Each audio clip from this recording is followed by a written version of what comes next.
think I finally accepted the fact that I'm a runner. I thought by sharing about the miscarriage and talking about the feelings that I have with survivor's guilt, it would somehow release it, and that after talking about it, it would be gone. But actually, I found that sharing those things have made me think about it way more than I normally do. And I realized that when those thoughts hit my brain, that I try to run from it. Even if it's not physically trying to leave a situation, I always try to overcompensate or overdo something else to submerge those feelings. I found it very hard to continue to do that this week. I guess because it's a constant reminder, looking at the notifications, looking at the feedback, that this is something that you deal with.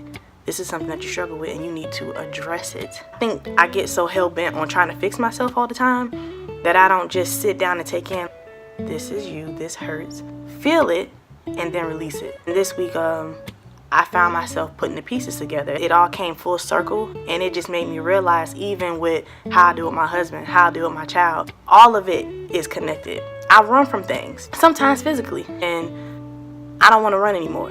When you run from things, and I tell people this all the time, but eventually you have to go back to it. It's gonna pop up somewhere in your life. I don't care how much you achieve and how much you become successful. When you don't deal with the things that are buried in here, it surfaces one day, and it's usually worse than had you dealt with it at that time.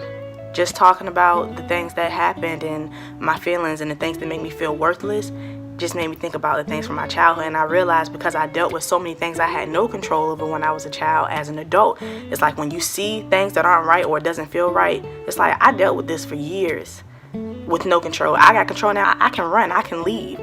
But that's not how you solve your problems. So no more running. No more tearing yourself down. From this day forward, I'm choosing to deal.